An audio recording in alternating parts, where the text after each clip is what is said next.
This chapter will examine the idea of elasticity. Slave redemption occurs when individuals against slavery purchase slaves and then set them free. By the end of this chapter, we should be able to answer both of these questions. We will go through the whole chapter.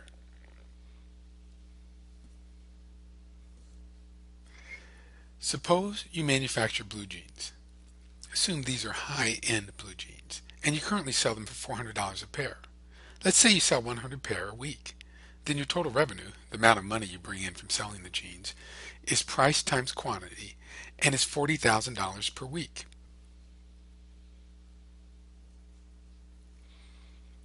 If you want to increase your revenues, should you raise your price or lower your price? Let's say you raise your price to $500. This is a good deal if the quantity demanded falls only to 90, because then your total revenue would be $45,000, 90 times 500. It's a bad deal if the quantity demanded falls to 10, because then your total revenue would be 10 times 500 or $5,000 a week. What if we lower the price? Let's say to 300. Again, it depends on what happens to quantity. If quantity increases to 110, then total revenue is equal to 300 times 110, or $33,000. Not so good. But if quantity increases to 200, then total revenue is 300 times 200, or $60,000. And that looks like a smart move. So the elasticity is going to be used to help us determine what happens to total revenue when prices change. We know there's an inverse relationship between price and quantity demanded. And so we want to know how much does quantity demanded change when the price changes. We say demand is elastic when quantity demanded changes a lot. We say demand is elastic if a price change causes quantity demanded to change a lot. And we say it is inelastic if the price change causes quantity demanded to change a little. All we have to do is define what we mean by a lot and a little.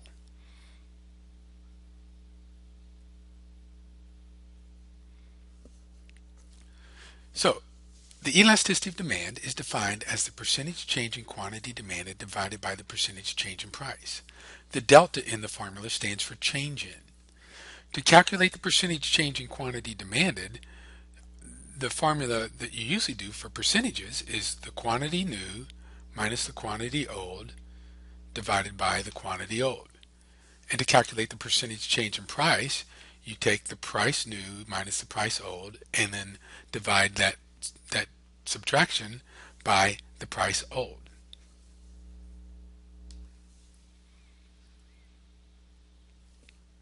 For example, if we are given the values of the percentage changes, then we just use the elasticity formula.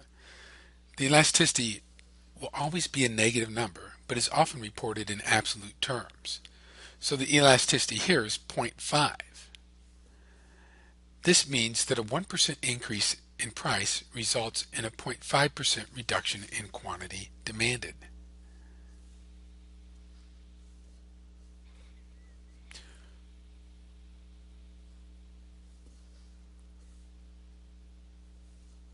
When we use the percentage change formula, we end up with bias based on which price quantity combination we chose as the base unit. To avoid this problem, we use what's called the midpoint formula, seen here. So let's try an example.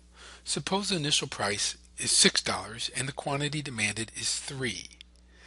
If the price falls to $5, the quantity demanded is 4. Then what is the elasticity? We calculate 3 minus 4 divided by 3 plus 4 and divide that by 2, and we get minus 2 sevenths for the numerator. We calculate 6 minus 5 divided by 6 plus 5 divided by 2 and get 2 elevenths for the denominator. So we get minus 2 sevenths divided by 2 elevenths, which is equal to negative 11 over 7, or negative 1.57.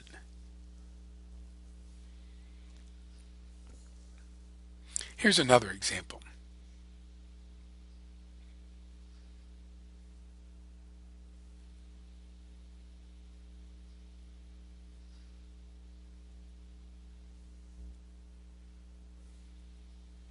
Elasticity really tells us whether the percentage change in quantity is greater than, equal to, or less than the percentage change in price.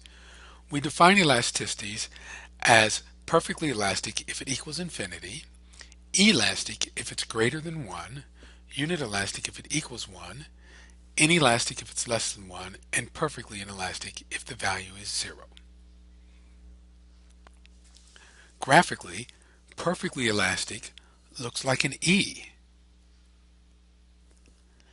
A small change in price results in an infinite change in quantity. Perfectly elastic demand has a value of infinity. A very small change in price leads to an infinitely large change in quantity demanded. It's a horizontal demand curve. Perfectly inelastic curves look like an I. When the price changes, quantity does not change at all. The elasticity equals 0.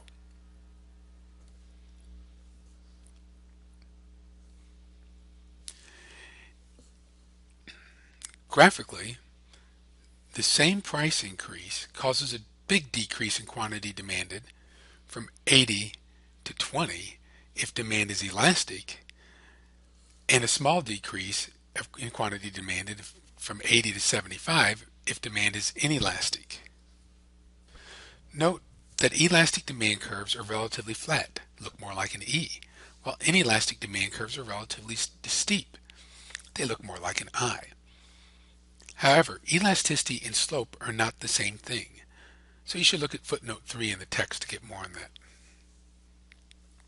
If you're a firm, which demand curve would you prefer? It would be the inelastic demand curve, because if you raise prices, quantity demanded does not fall very much.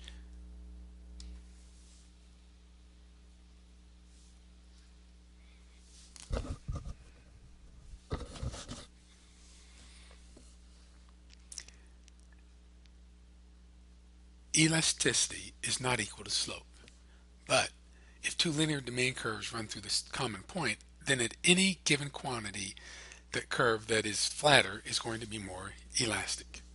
It looks more like an E. There are several factors that determine whether or not a demand curve is elastic or inelastic. We will go through each of these in the next few slides. The main one is substitutes. When there are a few substitutes for a product, if its price rises, we won't have any alternatives, so our quantity demanded will not fall much. Think about brain surgeons. If you need brain surgery and the price goes up, you're still likely to have it. When there are lots of substitutes, it's easy to switch. So if the price of Kellogg's Frosted Flakes increase, I can substitute the store brand of Frosted Flakes or just buy regular Corn Flakes. The remaining determinants ultimately relate to this point, so it might be helpful to think about this.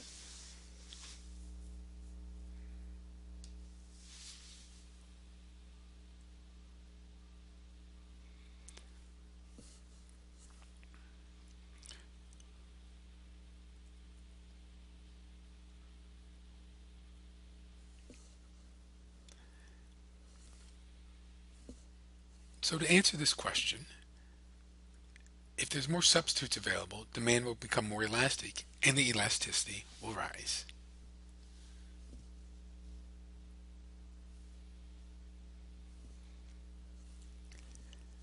As time goes by, we have a greater ability to find substitutes.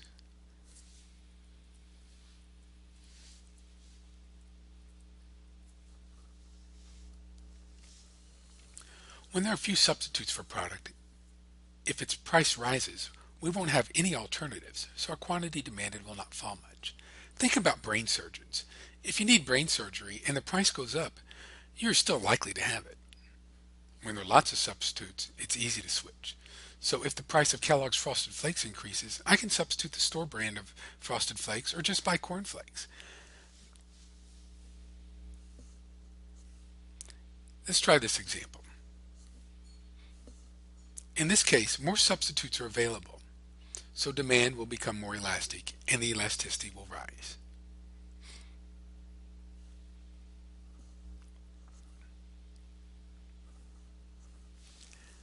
As time goes by, we have a greater ability to find substitutes. If the price of gasoline rises to $8 per gallon and stays there, initially we will drive a little less, plan our trips to work and the grocery store to coincide. As it stays high, we might start carpooling. Then over time, as our car wears out, we might purchase more fuel-efficient car. So over time, we find more substitutes for gasoline.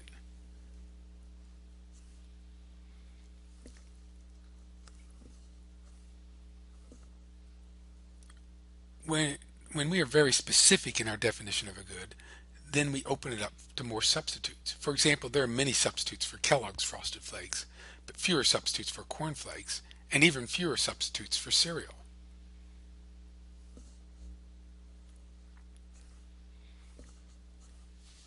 Goods that are necessities will tend to have more inelastic demands.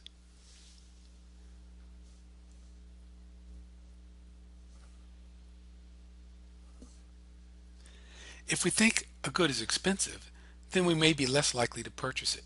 So if we have little income, then high prices will seem more expensive than when we have lots of income.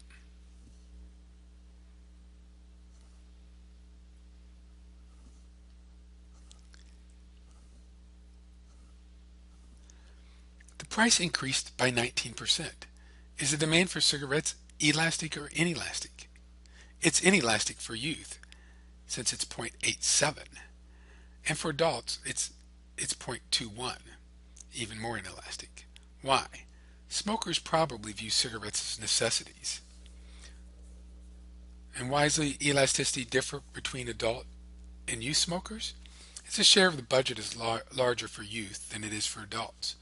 You could also argue maybe that cigarettes are more of a necessity for adult smokers who have probably been smoking for a longer period of time and are more addicted.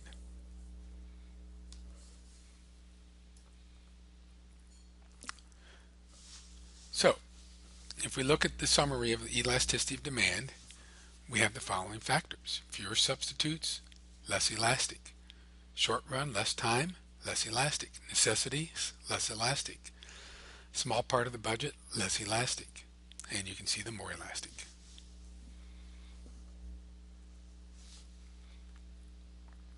So, as we saw earlier, total revenue is price times quantity. Elasticity relates directly to total revenue.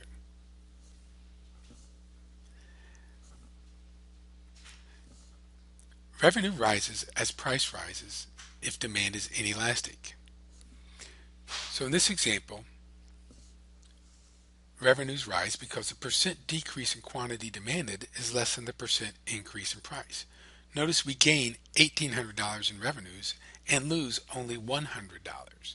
The loss is a loss in quantity of 10 units times $10, the green area.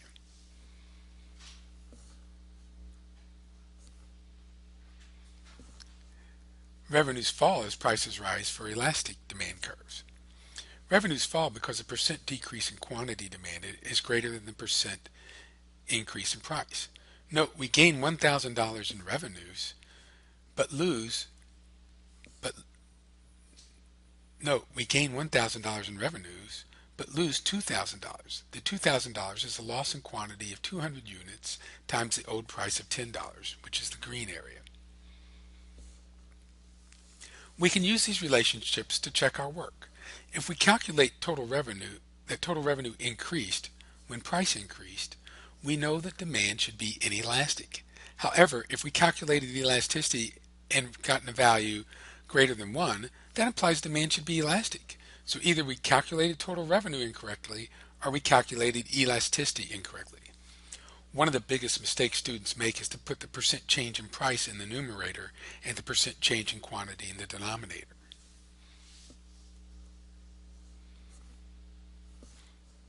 The drug war is hard to win because the demand for most illegal drugs is inelastic. Drug dealers earn greater revenue and gain more power as the drug war becomes more effective. As prices rise, revenues increase. This leads to more gang violence because the benefits of more territory is greater. It also leads to more property theft because drug users now need more money to get their fix.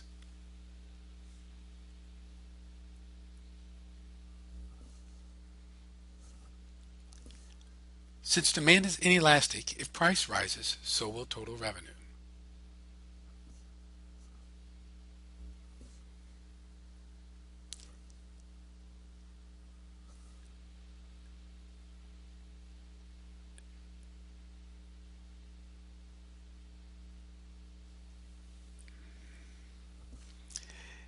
demand is inelastic, then an increase in price will raise total revenue. So they must think it's inelastic.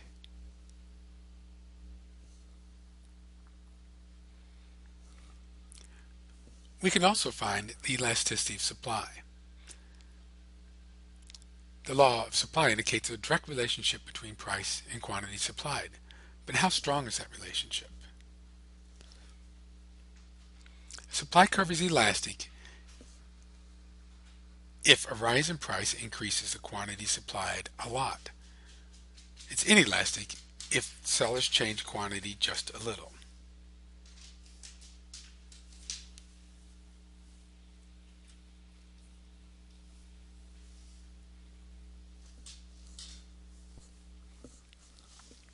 The definition of the elasticity of supply is similar to that for the demand elasticity. Elasticity of supply is the percentage change in quantity supplied divided by the percentage change in price.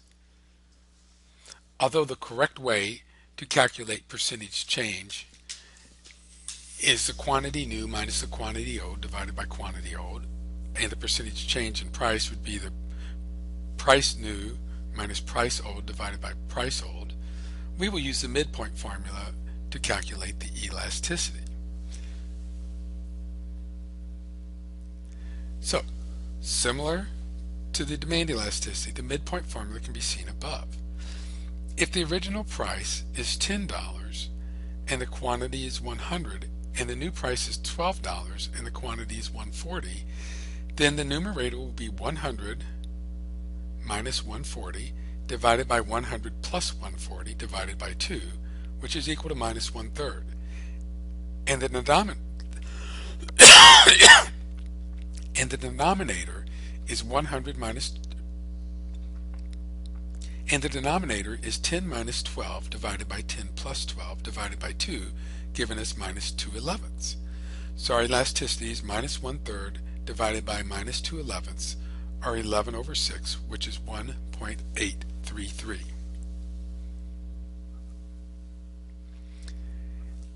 If the price of cocoa rises by 10% and the quantity supplied increases by 3%, then the elasticity of supply of cocoa would be 0.3, 3% divided by 10%.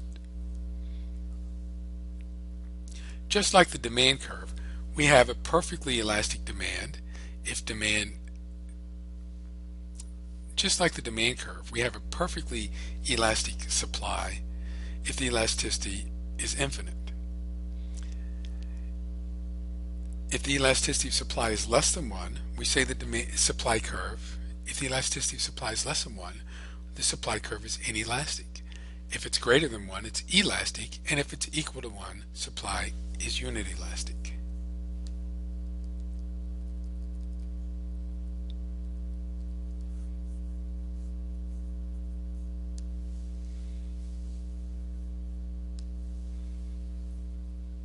Let's do an example.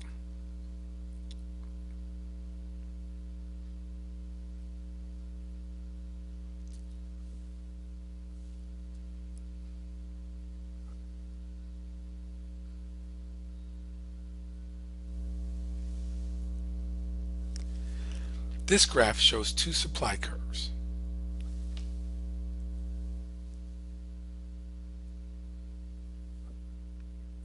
The same percentage price increase causes a small percentage increase in quantity supplied if the supply curve is inelastic. Notice it looks more like an I. And a big percentage increase in quantity supplied if it's elastic. Notice it looks more like an E.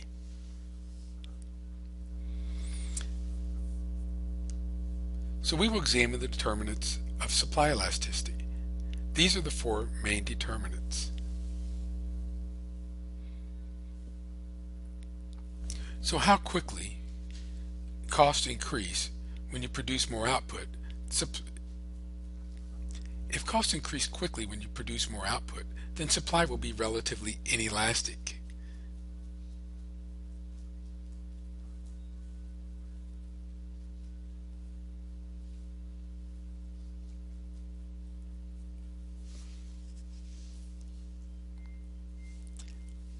It is much easier to increase output over time as firms can expand capacity. Thus, supply will become more elastic over time. for any price increase.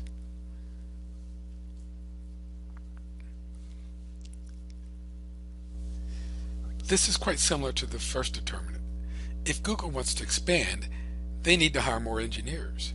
If they have to increase wages a lot to induce engineers to work for them, then their supply will be more inelastic, since their cost will increase by a greater amount.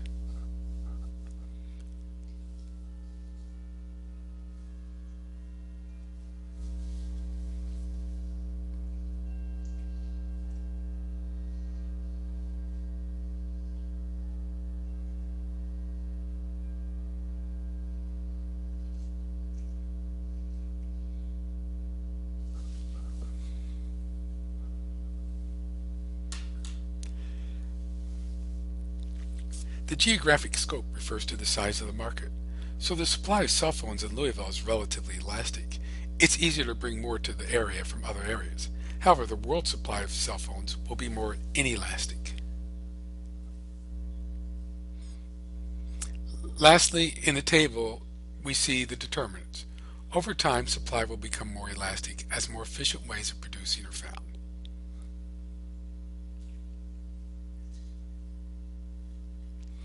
The book examines the idea of slave redemption.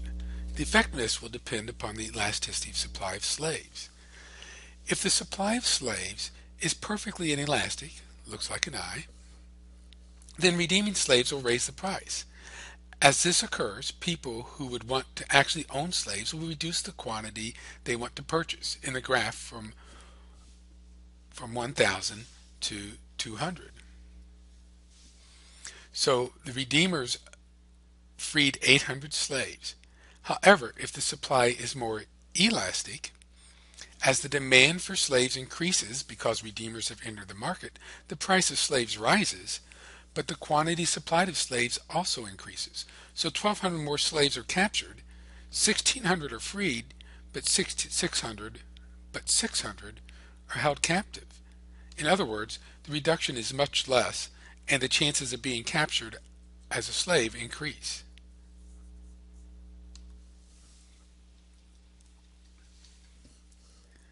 You might want to check out this video at this site.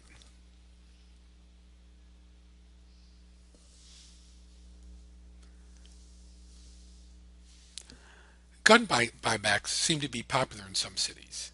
The way they work is that the city will purchase guns from anyone who's willing to bring them, no questions asked. It is hoped that they will reduce the number of guns on the street and therefore reduce crime. Neither of these are likely to occur. If the government is buying back guns, what kind of guns will people be willing to sell? Only guns that cannot be sold anywhere else. The incentive to sell guns that have little value.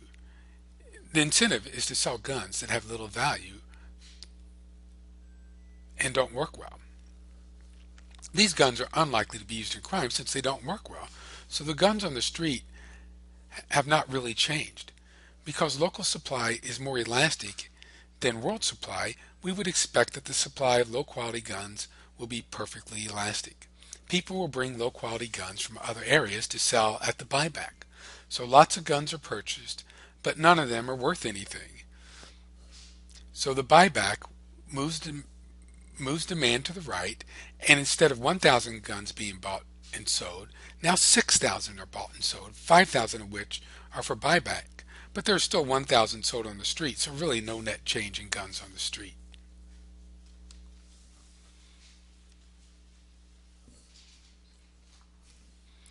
So try this one.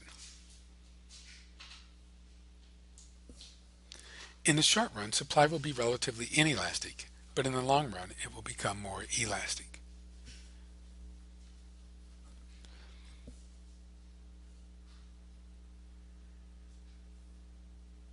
Since the opportunity cost of land in Manhattan is higher, we would expect it to be more costly to bring additional units into the market, so the supply will be more inelastic in Manhattan.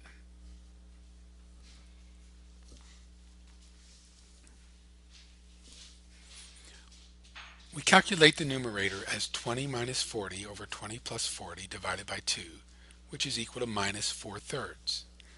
And the denominator is 8 minus 4 over 8 plus 4 divided by 2, which is 4/3. So we have an elasticity of 1.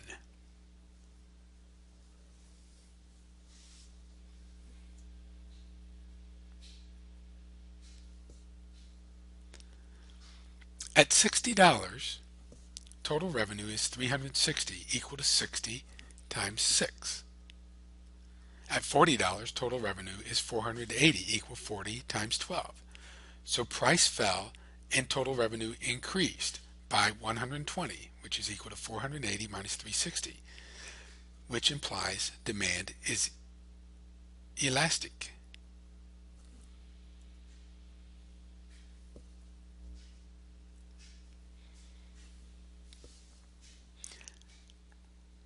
As with demand elasticities, the supply curve that looks more like an E is more elastic, and the one that looks more like an I is more inelastic. So the most elastic supply curve would be S4.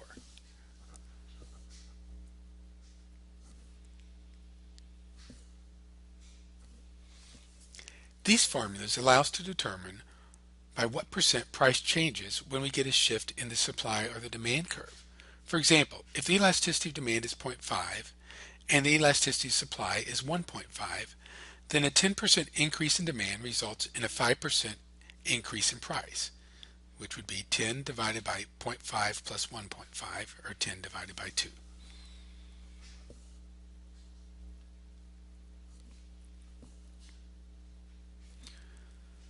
We can also examine how the quantity of one good responds to a change in the price of another good. For example, Coke might be interested in knowing what will happen to its demand if Pepsi lowers its price by, say, 10%. To do this, we use a cross-price elasticity. The cross-price elasticity of demand measures how sensitive the quantity demanded of good A is to a price change in good B. Cross-price elasticity of demand is equal to the percent change in the quantity of good A, Coke in our example, divided by the percent change in the price of good B, Pepsi in our example.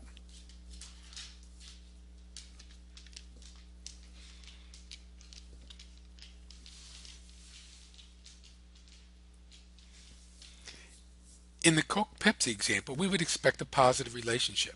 So positive cross-price elasticity implies the goods are substitutes. For substitutes, cross-price elasticity of demand is positive. An increase in the price of one brand of milk will increase the demand for other brands. Likewise, for complements, the cross-price elasticity of demand is negative. An increase in the price of milk causes a decrease in the demand for Oreos.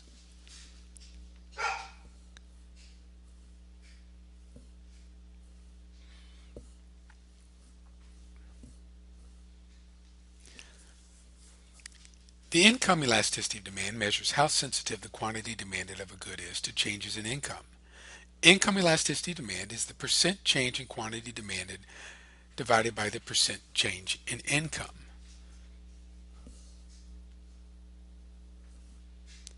The income elasticity of demand can be used to distinguish normal from inferior goods. For normal goods, the income elasticity will be positive. For luxury goods, the income elasticity will be greater than 1, and for inferior goods, the income elasticity will be negative.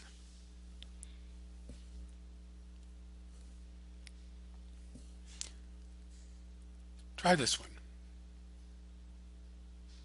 To calculate the income elasticity, we use the midpoint formula, but we're going to use income instead of price in the denominator.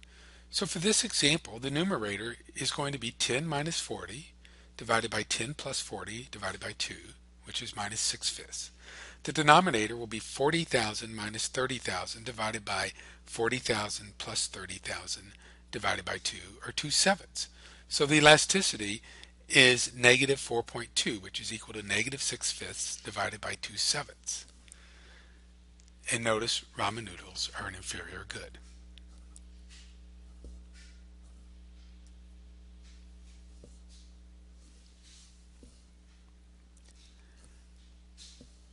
Using the definition of cross-price elasticity, we take the percentage change in the quantity of good A and divide it by the percentage change in the price of good B.